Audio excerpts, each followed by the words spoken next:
வாங்க. இன்னைக்கு நாம கொஞ்சம் ஆழமா அலச போற ஒரு புத்தகம் ராபர்ட் கியோசாக்கியோட ரிச் டேட் புவர் டேட். நிறைய பேர் கேள்விப்பட்டிருப்பீங்க. இந்த புத்தகம் பணம் பத்தின நம்ம பார்வையே மாத்தக்கூடியது. கியோசாக்கி தன்னோட 2 அப்பாக்கள் கிட்ட இருந்து கத்துக்கிட்ட பாடங்களை சொல்றாரு. ஒன்னு நல்லா படிச்ச கவர்மெண்ட் வேலையில இருந்த அவரோட அப்பா, அவரை புவர் டேட்னு சொல்றாரு. இன்னொன்னு சரியா ஸ்கூல் முடிக்கலனாலும் பிசினஸ்ல பெரிய ஆளான அவரோட நண்பரோட அப்பா, அவர்தான் ரிச் டேட்.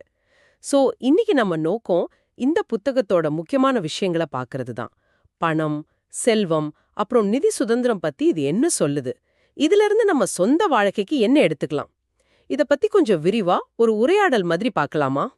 சரி, முதல்ல அந்த 2 அப்பாக்கள் அவங்களோட பணத்தை பார்க்கற விதத்துல என்ன பெரிய வித்தியாசம் இருந்துச்சு, அங்க ஆரம்பிக்கலாம். கண்டிப்பா. அதுதான் இந்த புத்தகத்தோட இதயமே. பணம்னா என்ன, அதை எப்படி கையாளணுங்கிறதுல 2 பேருக்கும் அப்படி ஒரு வித்தியாசம். உதாரணத்துக்கு, கியோசாகியோட அப்பா, அதாவது ஏழை தந்தை என்ன சொல்லுவார்னா, பண ஆசை தான் எல்லா பிரச்சனைக்கும் காரணம்னு. ஓ, இது நாம நிறைய கேட்டிருப்போம். ஆமா. ஆனா பணக்கார தந்தையும் நேர திரிச்சோம். அவர் என்ன சொன்னாரு, பணப்பற்றாக்குறை தான் எல்லா பிரச்சனைக்கும் காரணம்னு. பாத்தீங்களா, ஒரே விஷயம், ஆனா பார்வை எவ்வளவு மாறுபடுது.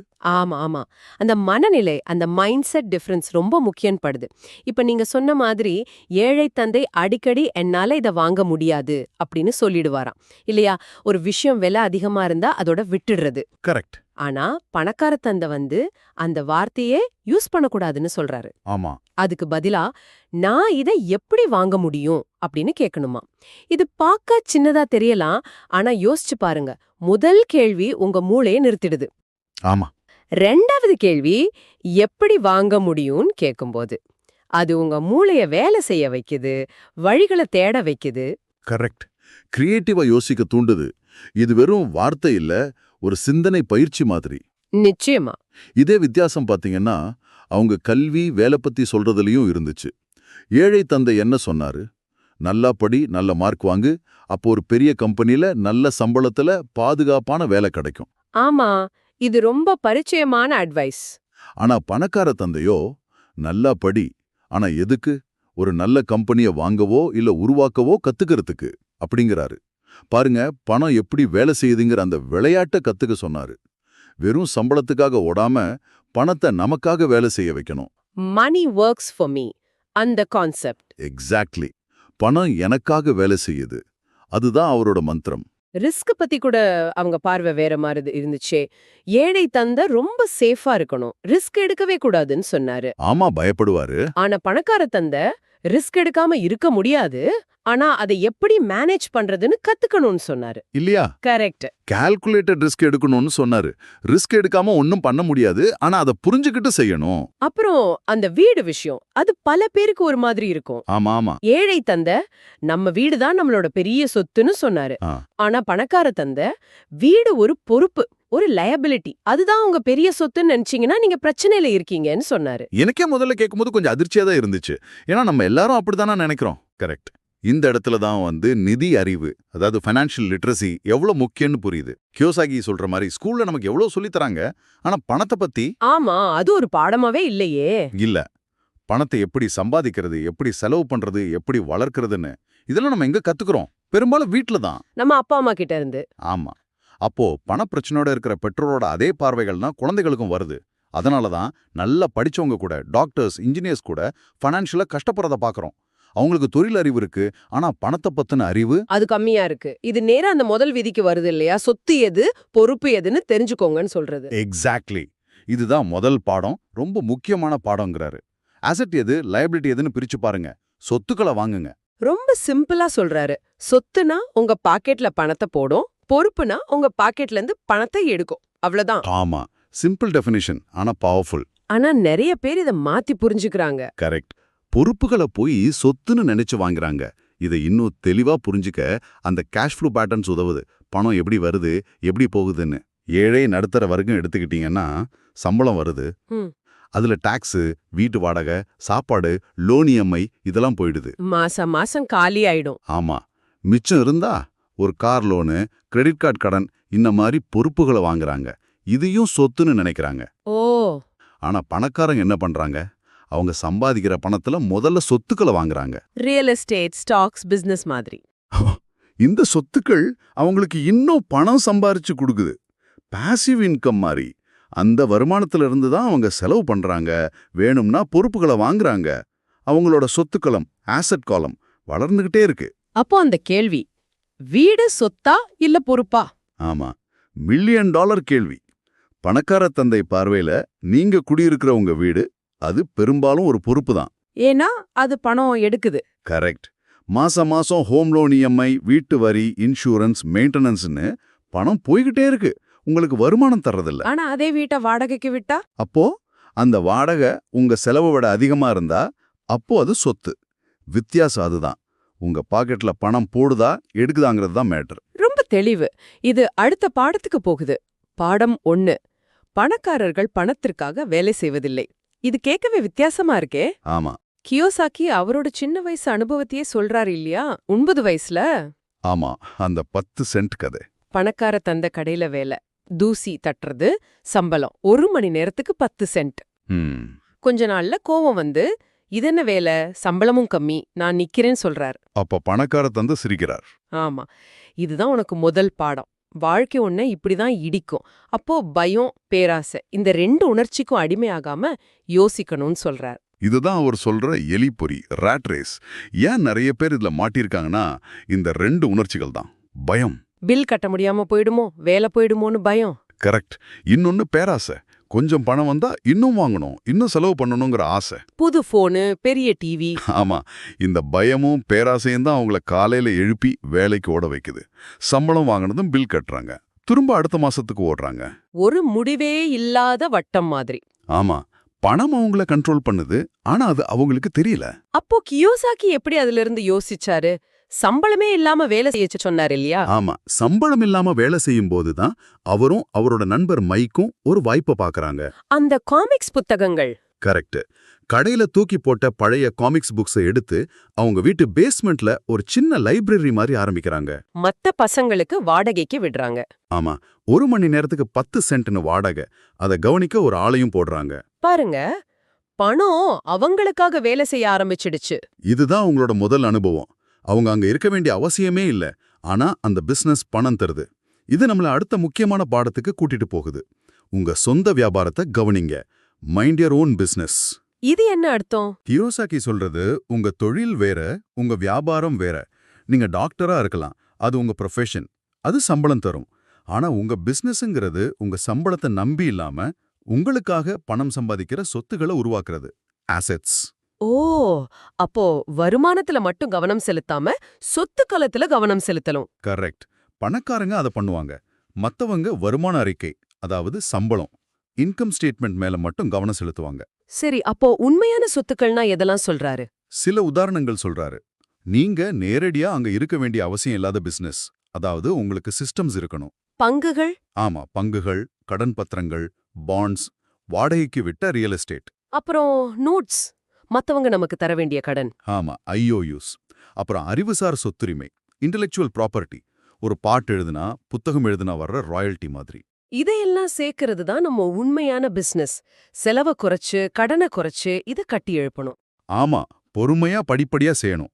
அப்புறம் ஆடம்பர பொருட்கள், லக்ஸூரிஸ், அதை வாங்குற விதத்திலும் வித்தியாசம் இருக்கு. எப்படி? பணக்காரங்க முதல்ல சொத்துக்களை உருவாக்குவாங்க. அந்த சொத்துக்கள் தர்ற வருமானத்திலிருந்து தான் ஆடம்பர பொருட்களை வாங்குவாங்க. ஓ, கேஷ் ஃப்ளோல இருந்து. ஆமா, இப்போ ரியல் எஸ்டேட் முதலீடு நல்ல லாபம் தருதுன்னா அந்த பணத்துல புது கார் வாங்குவாங்க. ஆனா மத்தவங்க? ஏழை நடுத்தர வர்க்கம் கஷ்டப்பட்டு சம்பாதிச்ச பணத்திலயோ இல்ல கடன் வாங்கியோ முதல்ல காரை வாங்கிடுவாங்க. இது அவங்களை இன்னும் சிக்கல்ல மாட்டிவிடும். ஆமா, சொத்து சேர்க்கறத விட்டுட்டு பொறுப்பு அதிகமாக்குறாங்க. அடுத்த ஒரு பவர்ஃபுல்லான ஏரியா வரிகள், டாக்ஸஸ், அப்புறம் கார்ப்பரேஷன்கள். இது கொஞ்சம் டெக்னிக்கலா இருக்குமே. ஆமா, ஆனா ரொம்ப முக்கியம். கியோசாக்கி என்ன சொல்றாருன்னா, இந்த ராபின்ஹுட் கதை மாதிரி பணக்காரங்க கிட்ட இருந்து வாங்கி ஏழைங்களுக்கு கொடுக்கறது இல்ல இந்த வரிமுறை. நடைமுறையில வருமான வரிங்கிறது நடுத்தர வர்க்கத்தை தான் அதிகமா பாதிக்குது. அப்படியா? ஏன்? ஏன்னா பணக்காரங்களுக்கு வரியை குறைக்கவும் அவங்க சொத்துக்களை பாதுகாக்கவும் நிறைய வழிகள் தெரியுது. அதுல முக்கியமானது தான் கார்ப்பரேஷனை பயன்படுத்துறது. ஓ, கம்பெனி ஆரம்பிக்கிறது. ஆமா, ஒரு கார்ப்பரேஷன்ங்கிறது சட்டப்படி ஒரு தனி நபர் மாதிரி. அது நீங்க இல்ல, அது ஒரு தனி அமைப்பு. உங்க பிசினஸ அப்படி பதிவு செஞ்சா சில பெரிய அட்வான்டேஜ் இருக்கு. முக்கியமா வரி கட்டுறதுக்கு முன்னாடியே பிசினஸ் செலவுகளை கழிக்கலாம். உதாரணமா? இப்போ பிசினஸ்க்காக கார் யூஸ் பண்றீங்கன்னா அந்த பெட்ரோல் செலவு, பிசினஸ் மீட்டிங்கு போறீங்க, ஹோட்டல்ல சாப்பிடுறீங்க, இதெல்லாம் கம்பெனி செலவு. இதெல்லாம் வரி கட்டுறதுக்கு முன்னாடியே கழிச்சுக்கலாமா? ஆமா, உங்க வரிக்கு உட்பட்ட வருமானம் குறையும். ஆனா சாதாரண சம்பளக்காரங்களுக்கு இது முடியாது. அவங்க சம்பளம் வாங்கி டாக்ஸ் பிடிச்சதுக்கு அப்புறம் தான் செலவு பண்ணணும். இன்னொரு பெரிய விஷயம் பாதுகாப்பு, லீகல் ப்ரொடெக்ஷன். அது எப்படி? உங்க கார்ப்பரேஷன் பேர்ல இருக்கிற பிசினஸ்ல நஷ்டம் வந்தா இல்ல யாராவது கேஸ் போட்டா அது கார்ப்பரேஷன் தான் பாதிக்கும். உங்க சொந்த வீடு, கார், சேமிப்பை யாரும் தொட முடியாது. ஓ, அதுதான் கார்ப்பரேட் ஷீல்டுன்னு சொல்றாங்களா? கரெக்ட். இதனால தான் பணக்காரங்க எதையும் நேரடியா சொந்தமா வச்சுக்க மாட்டாங்கன்னு சொல்றது. எல்லாம் கார்ப்பரேஷன் பேர்ல இருக்கும். அவங்க சொத்துக்களை பாதுகாக்கிற ஒரு வழி அது. வாவ், இதெல்லாம் தெரிஞ்சு வச்சுக்கிறதுக்கு தான் அந்த நிதி ஐக்யூ, ஃபினான்ஷியல் ஐக்யூ வேணும்னு சொல்றாரு. ஆமா, அது வெறும் புத்திசாலித்தனம் இல்ல, 4 விஷயங்களோட கலவைங்கிறாரு. 1 அக்கவுண்டிங், நம்பர்ஸ் படிக்க தெரியணும். ஃபினான்ஷியல் ஸ்டேட்மெண்ட்ஸ் புரியணும். 2 முதலீடு, இன்வெஸ்டிங், பணம் எப்படி பணம் பண்ணுதுன்னு தெரியணும். 3 சந்தைகளை புரிஞ்சுக்கிறது, understanding markets, demand, supply, market trends. 4 சட்டம், கார்ப்பரேஷன், டாக்ஸ் விதிகள் பத்தின அடிப்படை அறிவு. இந்த 4ம் சேர்ந்தது தான் உண்மையான நிதி அறிவு. இதுதான் பணக்காரங்களை இன்னும் பணக்காரங்களாக்குது. அடுத்த பாயிண்ட், பணத்தை உருவாக்குதல், இன்வென்டிங் மணி. அப்புறம் தடைகளை தாண்டுதல். நிஜ உலகத்துல வெறும் ஸ்மார்ட்டா இருந்தா போதாது, தைரியமா இருக்கணும்னு சொல்றாரு. போல்ட்னஸ். ஆமா, ஃபைனான்ஷியல் ஜீனியஸ் ஆகணும்னா டெக்னிக்கல் நாலேஜ் மட்டும் பத்தாது, ரிஸ்க் எடுக்கிற தைரியம் வேணும். நிறைய பேருக்கு நல்ல ஐடியா இருக்கும், ஆனா பயம், பணத்தை இழந்துடுவோமோங்கிற பயம் அவங்கள ஒன்னும் செய்ய விடாது. பயம் புத்திசாலித்தனத்தை முடக்கிடும். ஆமா, பணத்தை கண்டுபிடிக்கிறதுக்கு ஒரு நல்ல உதாரணம் சொன்னாரே, அந்த ஃபீனிக்ஸ் ரியல் எஸ்டேட். ஆமா ஆமா பொருளாதாரம் டல்லா இருந்த நேரம் பேங்க் ஜப்தி செஞ்ச வீட்டை $20,000 வாங்குறாரு. நான் உங்களுக்கு 60,000 தரணும்னு எழுதி வாங்குறாரு. கரெக்ட். இப்போ பாருங்க, கியோசாகி போட்டது 20,000. ஆனா அவர்கிட்ட இப்போ $60,000 மதிப்புள்ள ஒரு சொத்து இருக்கு, அந்த நோட்டு. அந்த $40,000 லாபம் அது ஒரு ஐடியால இருந்து, தைரியத்திலிருந்து வந்துச்சு. எக்ஸாக்ட்லி. இதுதான் பணத்தை உருவாக்குறது, வாய்ப்பை பார்க்கறது, தைரியமா செயல்படுறது. ஆனா இதெல்லாம் செஞ்ச பிறகும் ஏன் நிறைய பேர் ஜெயிக்க முடியல? 5 தடைகளை சொல்றாரு. தடைகள், ஆப்ஸ்டக்கிள்ஸ் என்னென்ன? 1 பயம், குறிப்பா பணத்தை இழக்கிற பயம். இதுதான் நம்பர் 1. 2 அவநம்பிக்கை, சிலிசிசம். அதெல்லாம் நடக்காது, என்னை ஏமாத்திடுவாங்கன்னு ஒரு நெகட்டிவ் பார்வை. சோம்பல், லேசினஸ். இது சும்மா டிவி பார்க்கறது மட்டும் இல்ல, முக்கியமான நிதி விஷயங்களை தள்ளி போட்டுட்டு தேவையில்லாத விஷயங்கள்ல பிஸியா இருக்கிறது. பிஸி சோம்பல். 4வது கெட்ட பழக்கங்கள், பேட் ஹேபிட்ஸ். குறிப்பா அந்த பே யோர்செல்ஃப் ஃபர்ஸ்ட் பண்ணாதது, தனக்கு முதல்ல சம்பளம் கொடுக்காதது. 5 கர்வம், ஆரோகன்ஸ். எனக்கு எல்லாம் தெரியும், நான் கத்துக்க ஒன்னும் இல்லைன்னு நினைக்கிற மனநிலை. இதுவும் முன்னேற்றத்தை தடுக்கும். இதுல அந்த பே யோர்செல்ஃப் ஃபர்ஸ்ட் ரொம்ப இன்ட்ரெஸ்டிங்கா இருக்கு. வருமானம் வந்ததும் மத்த எல்லா பில்லுக்கும் முன்னாடி நமக்கே ஒரு பங்கு எடுத்து முதலீடு பண்ணணும் சொல்றாரு. ஆமா, உங்க சொத்துக்களத்துக்கு முதல்ல போடுங்கிறாரு. ஆனா அப்போ பில் கட்ட பணம் பத்தாம போகுமே, பயமா இருக்குமே. அந்த பிரஷர் வரும், கண்டிப்பா வரும். ஆனா அந்த பிரஷர் தான் உங்களை இன்னும் சம்பாதிக்க புது வழியை கண்டுபிடிக்க தூண்டும்னு பணக்கார தந்தை நம்பினாரு. ஓ, ஒரு விதமான சுய கட்டுப்பாடு. ஆமா, உங்களை நீங்களே கொஞ்சம் கஷ்டப்படுத்திக்கிறது மாதிரி. அப்பதான் மூளை வேலை செய்யும். கடைசி பாடம், இதுவும் ரொம்ப முக்கியம். கற்றுக்கொள்ள வேலை செய்யுங்கள், பணத்திற்காக அல்ல. Work to learn, don't work for money. சம்பளத்துக்காக மட்டும் வேலை பார்க்காதீங்கன்னு சொல்றாரா? ஆமா, ஒரு வேலையில என்ன கத்துக்க முடியும்னு பாருங்க, என்ன திறமைகளை வளர்த்துக்க முடியும். குறிப்பா சேல்ஸ், மார்க்கெட்டிங், கம்யூனிகேஷன், ஆட்களை நிர்வகிக்கிறது, பணத்தை நிர்வகிக்கிறது. இந்த மாதிரி திறமைகள் ரொம்ப முக்கியங்கிறாரு. மெக்டானல்ட்ஸ் உதாரணம் சொல்வாரே. ஆமா, மெக்டானல்ட்ஸ் உலகத்திலேயே பெஸ்ட் பர்கர் செய்யல, ஆனா உங்ககிட்ட சூப்பரான பிசினஸ் சிஸ்டம் இருக்கு. எப்படி விற்கணும், எப்படி நடத்தணும்னு. ஆமா, அந்த சிஸ்டம்ஸை கத்துக்கிறது முக்கியம். ஒரே ஃபீல்டுல ரொம்ப ஸ்பெஷலைஸ் பண்றதை விட பல திறமைகள் கத்துக்கிறது நல்லதுங்கிற மாதிரி சொல்றாரு. ஆமா, ஒரு துறையில மட்டும் ரொம்ப ஆழமா போனா அந்த துறைக்கு மதிப்பு குறைஞ்சா கஷ்டம். ஆனா சேல்ஸ், மார்க்கெட்டிங், அக்கவுண்டிங், லீடர்ஷிப்னு பல விஷயங்கள் தெரிஞ்சா நீங்க எந்த சூழ்நிலையும் சமாளிக்கலாம். பரந்த அறிவு முக்கியம். கியோசாக்கியே சேல்ஸ் கத்துக்கிறதுக்காக ஜெராக்ஸ்ல வேலை செஞ்சாருன்னு படிச்சிருக்கேன். ஆமா, அது உண்மைதான். ஆக சுருக்கமா சொன்னா ரிச் டாட் புவர் டாட் நமக்கு சொல்றது 1 நிதி அறிவு ரொம்ப முக்கியம். பள்ளிக்கூடத்துல கத்துக்காததை நாம கத்துக்கணும். 2 சொத்து எது பொறுப்பு எதுன்னு சரியா புரிஞ்சுக்கணும். 3 பணத்துக்காக ஓடுற எலிப்பொறியை விட்டு வெளியே வரணும். பணத்தை நமக்காக வேலை செய்ய வைக்கணும். 4 பயம், சந்தேகம், சோம்பல் மாதிரி தடைகளை தாண்டி வரணும். தைரியம் முக்கியம். 5 வெறும் சம்பளத்துக்காக இல்லாம புது திறமைகளை கத்துக்கிறதுக்காக வேலை செய்யணும். தொடர்ந்து கத்துக்கிட்டே இருக்கணும். இந்த புத்தகம் எழுதி பல வருஷம் ஆச்சு. உலகம் மாறிடுச்சு, டெக்னாலஜி வந்துடுச்சு. ஆனா இதுல சொல்ற அடிப்படை கருத்துக்கள், பணம் பத்தின மனநிலை, சொத்துக்களை எப்படி பாக்குறது, நிதி அறிவு, இதெல்லாம் இன்னைக்கும் ரொம்ப ரொம்ப பொருத்தமா இருக்கு இல்லையா? கண்டிப்பா காலத்தால் அழியாத கருத்துக்கள்னு சொல்லலாம். அப்போ கேட்டுக்கிட்டு இருக்கிற உங்களுக்காக ஒரு கடைசி கேள்வி. உங்க வாழ்க்கையில நீங்க உங்களுடைய மிகப்பெரிய சொத்துன்னு எதை நினைக்கிறீங்க? உங்க வீடா, உங்க படிப்பா, உங்க வேலையா? ஒரு நிமிஷம் யோசிங்க. அது உண்மையிலே உங்க பாக்கெட்ல பணத்தை போடுதா, இல்ல உங்க பாக்கெட்ல இருந்து பணத்தை எடுக்குதா? அது உங்களுக்காக வேலை செய்யுதா, இல்ல நீங்க அதுக்காக உழைச்சுக்கிட்டு இருக்கீங்களா? இந்த கேள்விகளுக்கான பதில்ல உங்க நிதி எதிர்காலத்துக்கான ஒரு திறவுகோல் இருக்கலாம். இந்த அலசல் உங்களுக்கு பயனுள்ளதா இருந்திருக்கும்னு நம்புறோம். If you like this video, please like, subscribe and comment. Thank you.